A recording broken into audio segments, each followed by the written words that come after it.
if you're not reinventing yourself, if you're not looking on the horizon, you're in danger of being left behind, in my estimation. So the technology field is always about what are you learning next? And sometimes they're springing something on you that like, okay, well, how does that work?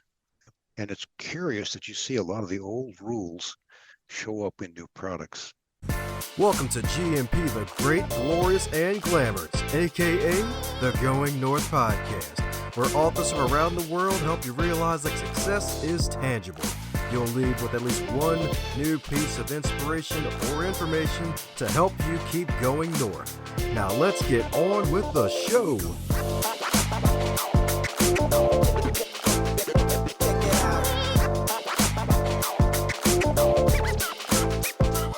Today's episode is sponsored by book number 2 from DomBrightmon, Stay the Course, The Elite Performer's 7 Secret Keys to Sustainable Success.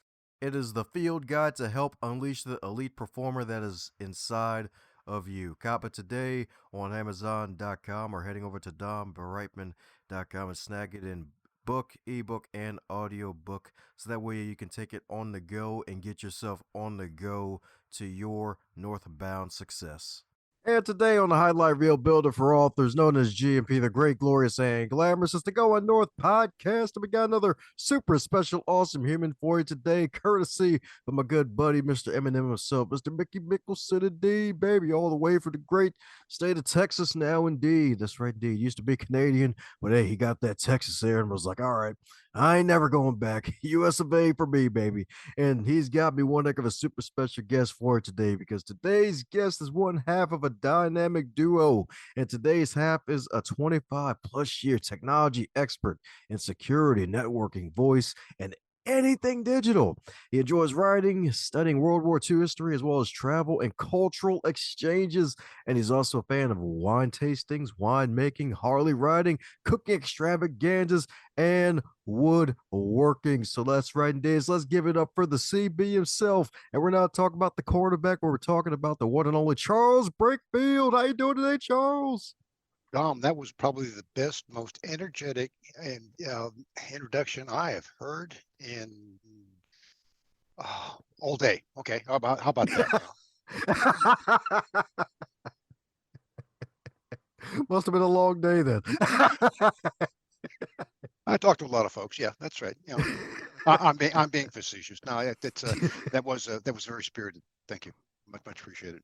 And again, apologies for my writing co-author partner.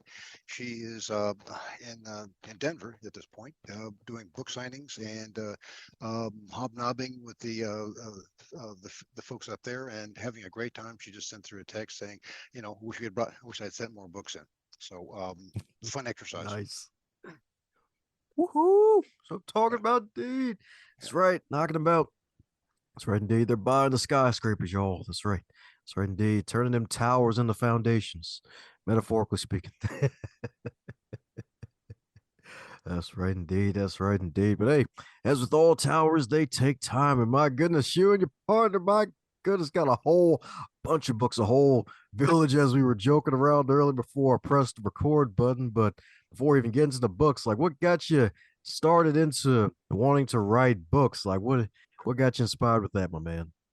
Well, it's something of a journey. It's not just you wake up one day and say, I've got some extra time. Let's go write some technical thrillers and bake in a whole bunch of stuff that we know from our regular day job.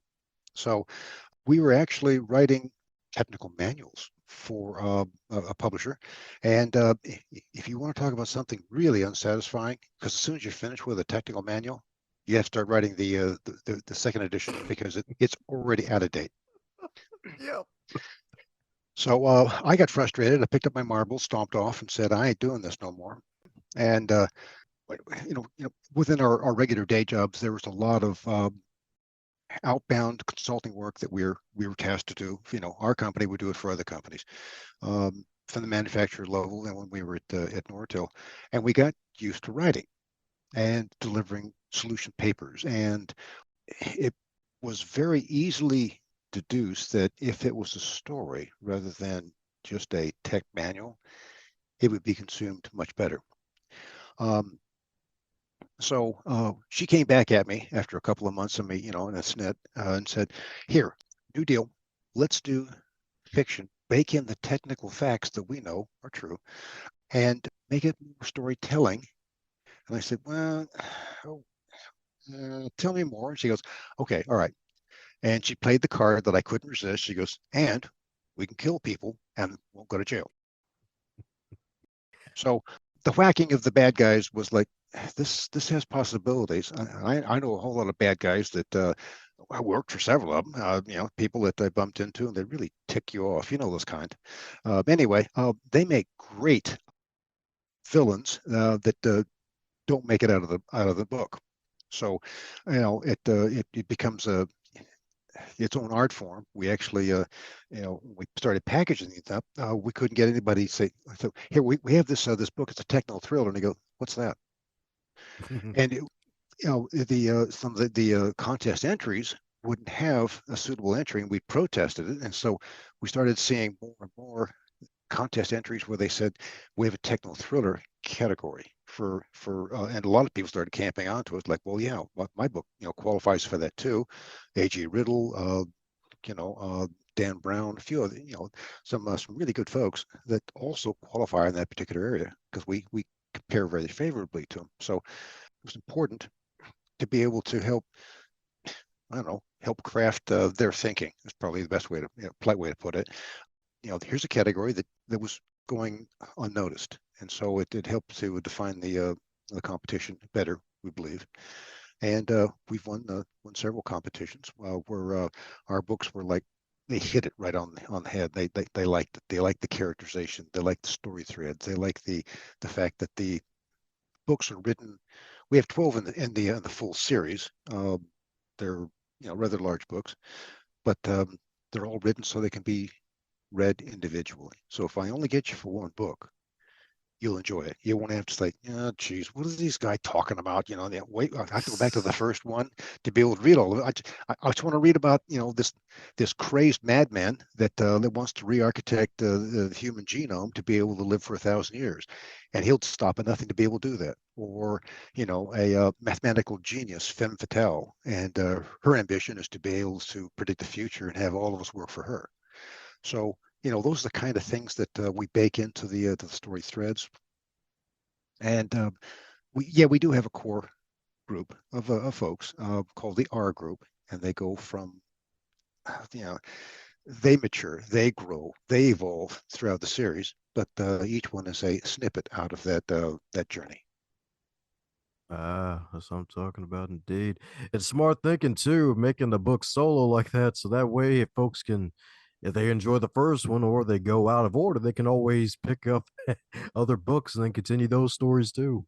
Yeah, I've actually had people call me or tell me like, "Hey, I grabbed the wrong one. I read number two, and that's the number one." I went, "Okay, what'd you think?" He goes, I'm gonna go back read number one. I don't think I was missing it. I want to get all of them. So they was it's quite the compliment for them to tell me that. So it tells me that we've got a good formula. Ah, that's what I'm talking about indeed. And how's it like being a writing pair? Because I'm pretty sure some conflict pops up every now and then when it comes to driving the story forward. Oh, I would say conflict. I would say spirited discussion. How about that? Me. That's I'm being facetious. We do have a we have our patent pending technique of literary badminton, where basically we take and we'll spawn like we take a okay, here's a theme we want to be able to exploit. We'll write several chapter headings, titles, sketch it out, and then basically get to the point where okay, you take this chapter. Oh, well, this one sounds kind of juicy. Let me write this. We each take turns, and then after you've got a good draft on them done, you pat it back over to the other person, and it goes back and forth until the characters and the story uh, chapters are polished to the point where okay, it fits in nicely. Or because sometimes we write a chapters like completely, no, let's push this all the way to the end because it needs to be at the end rather than at number nine. So That's happened from time to time as well. But it's a polishing effort, and we're very very proud of the way it works because what happens is that when we're done, you you should not be able to and have cannot figure out who wrote what.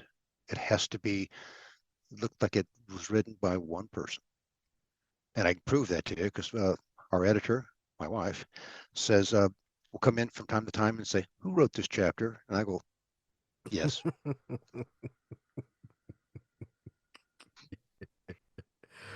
Oh man, that's definitely beautiful indeed. My goodness. And literary badminton, like that's a great visual right there. Oh my goodness, because it's definitely interesting too, and it does make sense the way you described it too, because it's like it has to be something that flows properly, especially to be able to survive for 12 plus books indeed. So my goodness, do you think you may branch out into other genres, or you just love technical topics so much and technical throws so much you'll just continue on with the series, maybe add on and start a different series? You bring up a fascinating point because Dom, we have done that. We have also 10 short stories, two novellas out there as well. And the short stories are like, we've been petitioned from time to time, like, what happened to these two characters? They just, they're in book six and they vanish. I want to know more. Okay, so we write those as backstories. That their backstories don't really fit into the main novels. So, we have these explanations that they're here's where this character came from. This is where this one went. This is what happened after their enterprise failed. And we gave them a little short story to be able to take forward. We got invited to a group to your point, any other genres, and we got to write in the Magnolia Bluff Crime Series Chronicles, a cozy mystery, and that's our latest one that we just got out. What a fun exercise, and it's sort of a background story for it. Maybe you'll enjoy this. The group that invited us in had this picture of a boat, a little single mast boat that says, and it's kind of beached, and they said, write me a short story about this, and we'll publish the whole thing, and we'll donate the proceeds to the uh, an organization. And it was like, um, we got 12 authors, and they all had the same picture, and none of the stories were the same. I mean, it was like, okay, one was like, you know, uh, you know, uh, we had our two heroines were trying to figure out a way to be able to pay for their college tuition, and somebody else had a failed love affair, and she was going to whack her ex-boyfriend, and it's like the stories, and she takes them out in the boat, so the boat has to be part of the series. We had so much fun at that. We built a, mytho- a mythical city in Texas. Going to be Texas. No, there it is. Um, uh, Magnolia Bluff, and it's a little small town, Texas, north of Austin, with the near the Burnett Reservoir, and everybody. We got 10 authors out of the original 12. They said this sounds like fun, and the fun is build a story. Here is the setting. Here's some beginning characters. Here are some ideas. Completely write what you want and what your point of view of Magnolia Bluff, and then we'll just publish these books as part of the series called Magnolia Bluff Crime Series. We were book number 5, The Flower Enigma, which is actually a bed and breakfast, where the two high tech geeks, or the high tech geek and his lady, who's a high fashion model out of Brazil. They're trying to get away from all of the nonsense of their day job. And they want to go someplace quiet, someplace peaceful, and they go to Magnolia Bluff where the bed and breakfast looks like it's an angelic place, and they step right into um, you know a firefight of stuff Mm. that pulls him in, and then it keeps getting, you peel back the onion, and the story delivers more surprises. and it's a fun exercise. So it's a cozy mystery, and it was our first one. We've had several people say, "Tasty material. Keep doing what you guys are doing.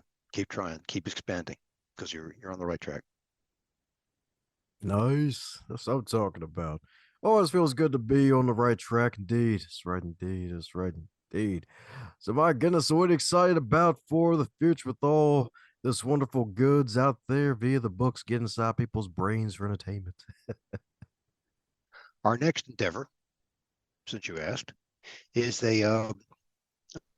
we've stopped this. We've basically run the gambit of the Enigma series, and we want to be able to spawn another one, which is the next generation of the Enigma group, or the R group.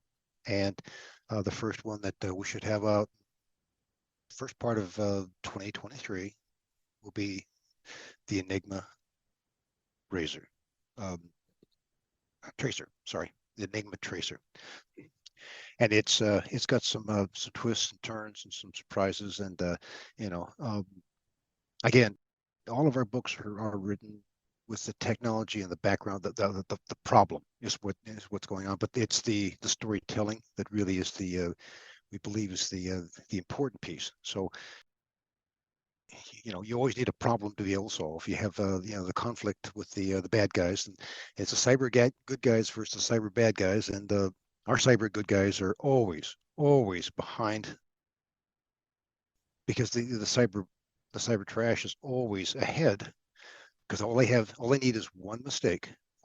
They need one mistake for you to make, and they own your network, and you owe them a whole bunch of cryptocurrency to be able to release all your equipment and your technology and your data.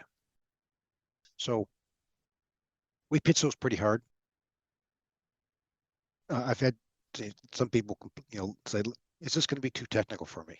No, no, that's we're not there to teach, how to be able to do cryptocurrency, or to buy and sell on currency exchanges, or what the genome DNA sequence is supposed to be, or where they do the slicing. No, that's just the stuff from behind. So if you're a techno geek and you read that, the details are correct. If you're not, it's the story. And even the technical people say, "I like the story," and I didn't find any flaw. I've had a couple of people challenge me on some of the technical stuff. "Oh, that can't be true." I said, "Want to bet?" Yeah. And so I've had to pin a couple people that were, like, "Oh, gee, okay, I didn't know that was already there." Wow. Yeah, let me go back. Let me home and change my passwords again. So, yeah, based on what you're telling me. Um, so we try to we do a lot of research, because we're still in our technical roles, and so a lot of material shows up on a conveyor belt to us daily. Okay, this is what is going on. Where do these people come up with this nonsense? So yeah, we get good story material delivered to us on a regular basis. So it's sort of a good news, bad news routine. I promise you that. Oh, definitely. Definitely makes definitely much sense indeed, especially being the technical field of technology always advancing and then having to really upgrade yourself really and all your tools too on top of that as a Yeah. result. So in a way, I guess the way even though you're not teaching, you in a way you kind of are teaching in a way. Well, yeah. I mean, I've got 25 years in the technical world. I've got technical designations on technology. It doesn't exist anymore.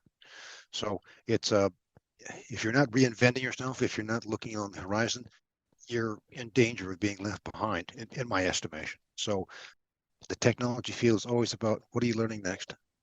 And sometimes they'll springing something on you. They're like, "Okay, well, how does that work?"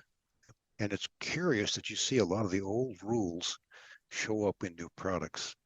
So it's not always "Wow, I got to learn this from ground zero." Well, no, not really, because you know how the old one worked. You just have something new wrapper. It's the same problem you have to be able to get past. I mean, how do you get the data through to people who need it without the bad guys tailing along and helping themselves to what's on the other side? That's what I'm talking about, dude. That's what I'm talking about, dude. So my goodness, so since you've been on a bit of a podcast tour promoting all the stuff that you and your partner are putting out to the world for them to devour and enjoy, is there a question that you wish you'd be asked more often? Yeah, what I'd like, to have is somebody like Disney show up and say, "Dude, can we take this to the big screen? We think that this is great material, great story, great characterizations. Come into the fold. Because we want to put your stuff on the screen." Now, I will advance to you. Somebody once challenged me, goes, "Where in the world did these people, the R group, come from? You said they're this third generation. Where did they start? How'd they get started?" And so we wrote a novella called Out of Poland. Basically, Mm. it starts with the first generation.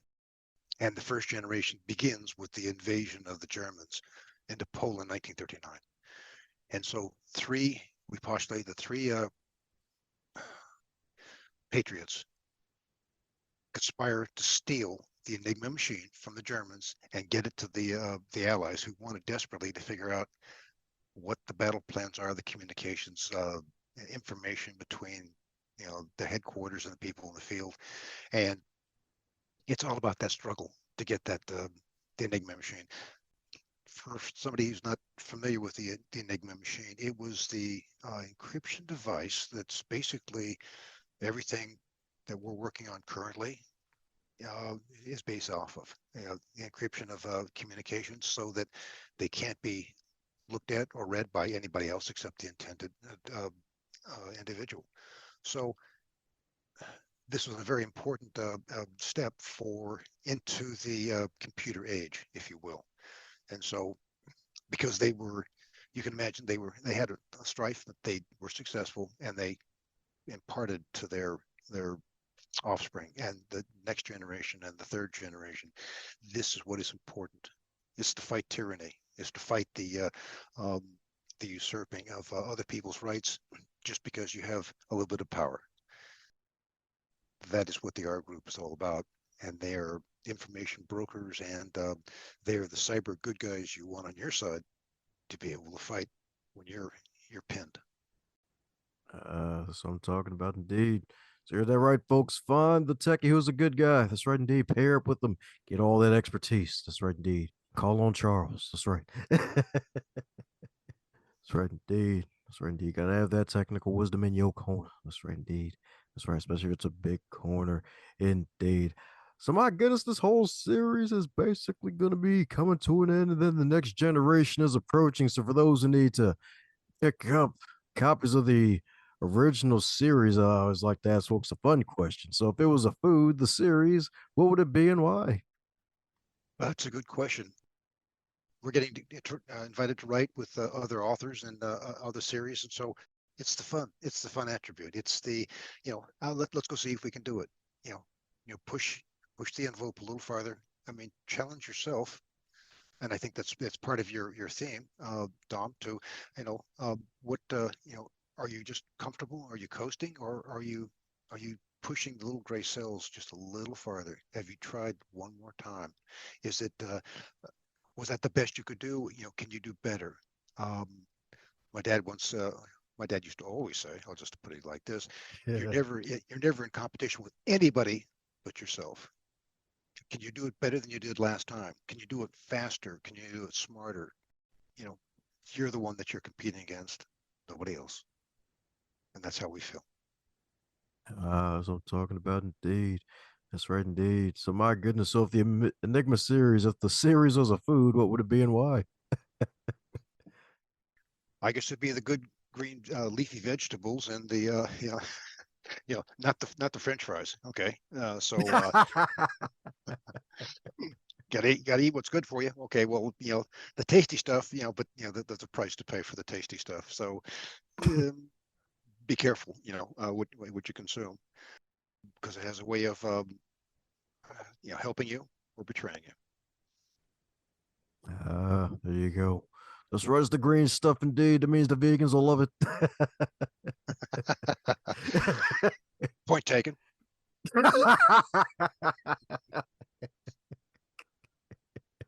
That's right, because green is good for the body, either way. That's right. That's right indeed. That's right indeed. That means you have to get a giant salad bowl the size of Texas. Metaphorically speaking. So we're coming down to the magical question that every guest gets to receive, and that is if you wake up tomorrow and you're 25 again, but you're still in the current year, what advice would you give to yourself? I would counsel myself to say, stay the course. Don't change what you're doing. I mean, unless you don't like what you're doing. No, push, push that. Okay, there are many times where like, okay, I've got to go do this because it's a job and I don't like it, and I wish I was doing something else. Stop right there. Why aren't you doing something else? Why aren't you doing that thing that is that will enhance that spark? I mean, that says that there's desire there to be able to learn, to push, and to get to that ultimate goal. Why are you deflecting it? Why are you holding it off? Why are you holding it at bay? Why not reach for it? Yeah, you might fall, but get back up. That's what I would say. Sweet.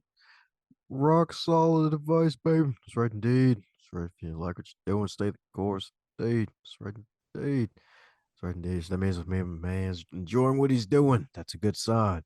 That's a good sign indeed. And we can feel it. That's right.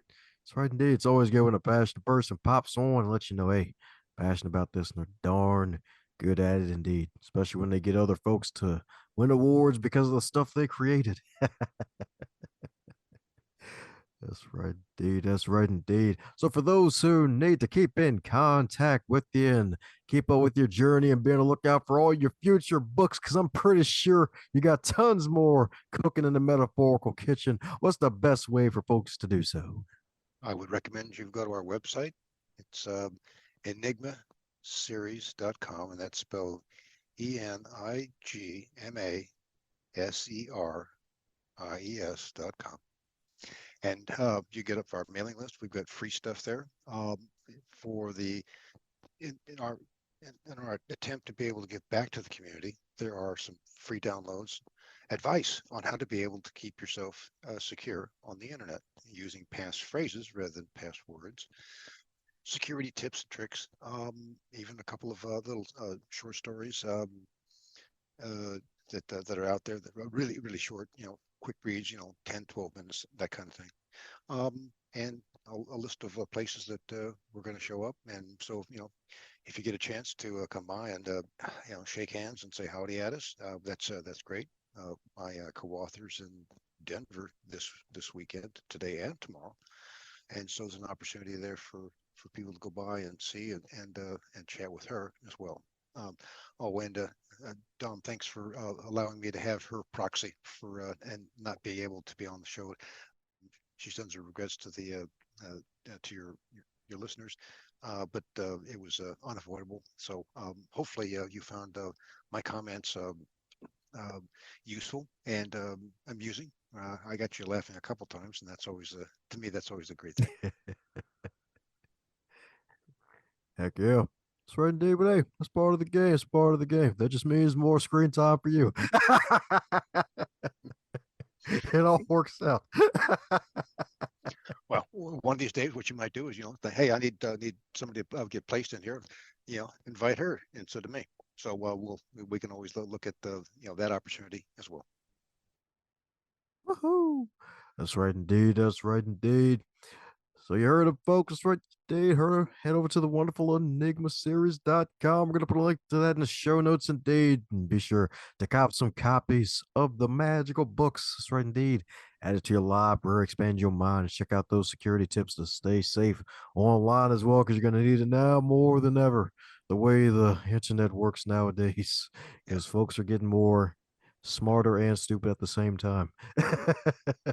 The other thing on the website too is we do book trailers for each one of the books, the big books, and we actually have a rather bright lad in his studio company out of California who've built the book trailers for each one of the books, the big books. and of course the trailer for the Flower Enigma and the Out of Poland. I would direct your attention to that because they're quite surprising. They're theater grade, from what I've had people explain to me. So it'll give you a flavor for the kind of book that you might want to be able to tackle first. Sweet. That's right indeed. That's right indeed. And it's going to be on their YouTube channel too, if I'm not mistaken, as well. So that's right. Check That's it right. all Yep. out. Yeah, all our That's videos out there on, and some of the snippets, and don't forget the audiobooks because we have all the big books in audio as well. There you go, folks. That's right. Get that Enigma series in your brain, y'all. That's right indeed. Get in your brain. Let it have a big piece of real estate in your mind. That's right indeed. That's right indeed. So, my goodness, any parting words before we close up shop?